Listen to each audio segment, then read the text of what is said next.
conocimientos y saberes andinos. Estamos acá hablando de este tema interesantísimo. La idea es que estamos tratando de ver cuán importante es introducir todos estos conocimientos en la actualidad, por ejemplo, en las escuelas, en la educación de los niños, pero de alguna manera se ha ido dejando de lado. Para poder entender, antes de ver cómo lo introducimos, pero para poder entender antes, ¿nos puede explicar, Grimaldo, por qué lo hemos negado? ¿Por qué durante tantos años se ha ido negando un poquito la cultura andina de nuestro origen? Bueno, la cultura andina empezó siendo negada desde la invasión europea, ¿no? La consideración de que aquí habían seres superiores, ¿no? Y en principio un continente y su gente que pertenecía a otra esfera cultural inferior, ¿no? Eso ha continuado. Eso ha continuado durante la República y de algún u otro modo, no lo vamos a negar, todavía continúa actualmente en la sociedad. Y creo que ese es un tema que no nos deja, lo que decías, Basadre, ser nación. ¿Me entiendes? Somos todavía una promesa. Y entre esas, hacer realidad esa promesa, creo, implica incorporar la diversidad de saberes dentro de una estructura que conforma a la sociedad peruana. Y aquí me refiero al tema educativo. Claro, porque siento que pasa lo opuesto, que no solamente con la cultura andina, sino que en general las personas cada vez piensan más en sus propias ideas, digamos, cada vez escuchan menos a los otros, cada vez respetamos menos, ¿no? Entonces, más bien, esta propuesta o esta idea es totalmente lo opuesto, que nace desde eso, desde escuchar, saber aprender del otro, ¿no? Es realmente todo un reto. Sí, justo. Sí, escuchar es estar en el otro, ¿no? Y eso es lo que menos hacemos. Así es. ¿No? Porque negamos en principio al otro. Hay una suerte de subjetividad acendrada, una suerte de narcisismo pronunciado, que justamente es la expresión de la modernidad, es la construcción del individuo. El individuo siempre está en oposición, no solamente con la naturaleza, sino con los otros hombres, en justamente en ver quién de ellos o quién de las asociaciones de individuos está en mejor capacidad de vencer la naturaleza para apropiarse de ella. Este es, creo, algo que es una cuestión clave que hay que disolverlo. ¿Me explico? Y uno de los temas ahí justamente es el tema de la educación. Y yo quería ir a un tema de tu primera pregunta muy rápidamente. ¿Qué se perdió? Claro. Y voy a poner un hito bastante cercano, ¿ya? Cuando se hizo la reforma agraria, muchos de los que estuvimos implicados en la reforma agraria, estábamos con todo el tema de la modernidad, ¿no? Para nosotros la comunidad campesina era un conjunto de campesinos, mira, un conjunto de individuos que deberían de incorporarse dentro de un proceso de cambios, formar sus empresas e incorporarse al proceso de modernidad. Claro.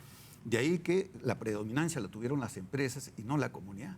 Después la comunidad nos mostró lo que equivocado que estábamos, ¿no? Y ellos mismos han iniciado un proceso de comunalización de la vida.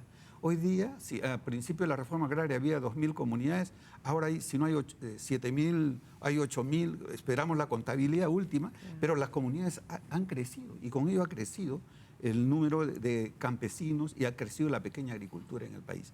Entonces, y han crecido los saberes, por tanto. Estamos en un proceso de recuperación. Pero, ¿qué pasó en la reforma agraria? Nosotros dimos una ley de comunidades. Y digo nosotros porque yo estaba implicado en el gobierno, ¿no? Y por tanto soy parte del pasivo. ¿Me explico? Entonces nosotros lo que negamos a las autoridades tradicionales, los barayos, ¿no? Y todos los sistemas de autoridades tradicionales fueron reemplazados por comités de administración y de vigilancia, cara a una estructura nueva. ¿Cuál es esa estructura nueva? La empresa. Las comunidades deberían transformarse en empresas comunales. Claro, pero no hubo una transición. Claro, no hubo una transición. De frente nos presentamos nosotros. Y además, para ser dirigente, había que tener libreta electoral y ser leído y escribido, como decían en mi tierra. Entonces, ¿qué pasó? Se sacó del escenario de la comunidad a dos actores claves. A los abuelos, que eran los que tenían la sabiduría para poder organizar, coordinar y dirigir la vida de la comunidad, y a los niños.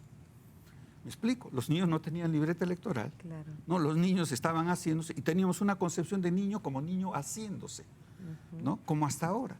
No entendíamos que los comuneros aprendían desde niños a la democracia, a la comunidad, interviniendo junto con sus abuelos en el ejercicio de la autoridad.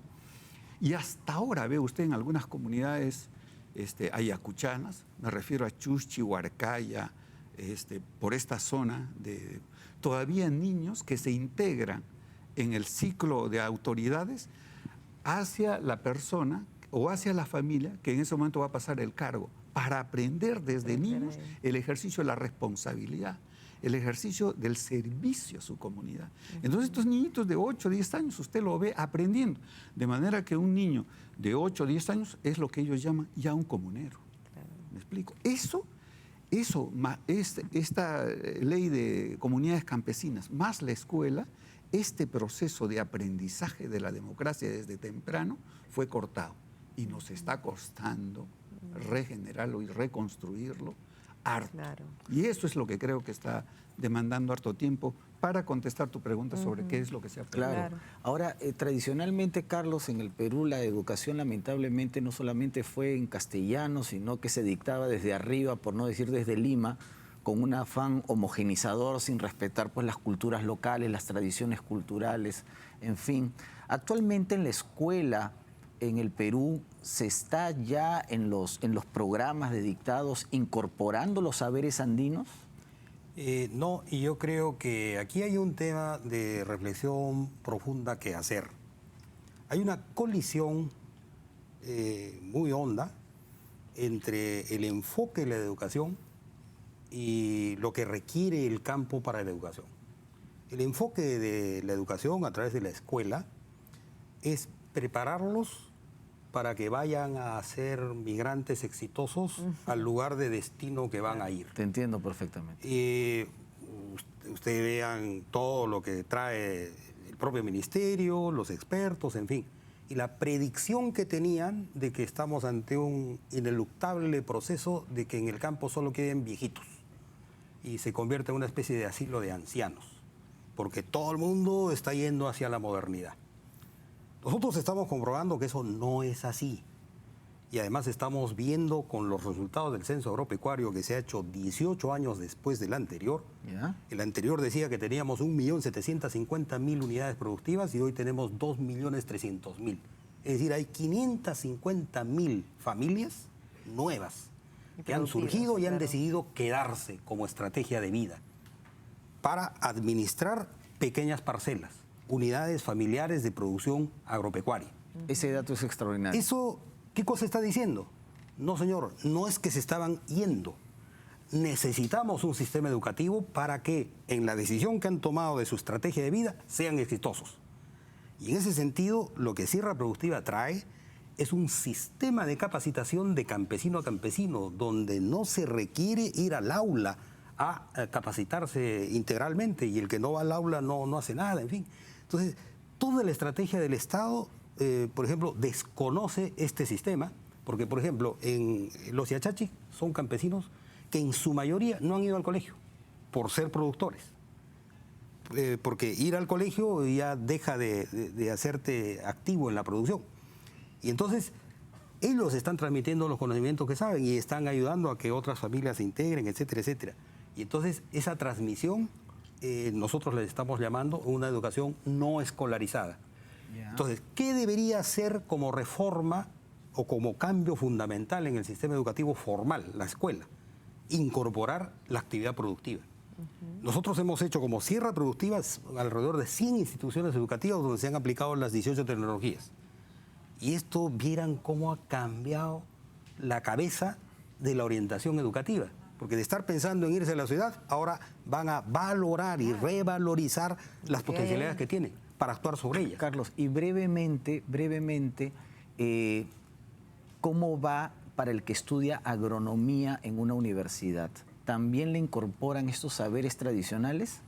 No. Brevemente. No. En la universidad las enseñanzas son librescas y son en el aula. A tal punto que yo he tenido conversaciones con personas de la Universidad Agraria que al egresar luego de 5 años de estudio pensaban que el país era plano. Porque los libros que estudiaban eran pues, de Francia, de la economía española, es decir, de Europa o los Estados Unidos. Entonces, no hay en el país, lamentablemente, en ninguna universidad, una facultad de agricultura de montañas. Eso es dramático. De ir al campo. Así. Es dramático. Entonces, el del campo sabe más. Por eso es que hay un divorcio entre el profesional y el campesino.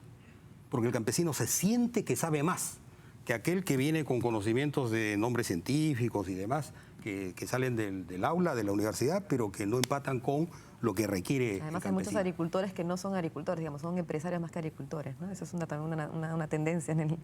Pero bueno. Sí.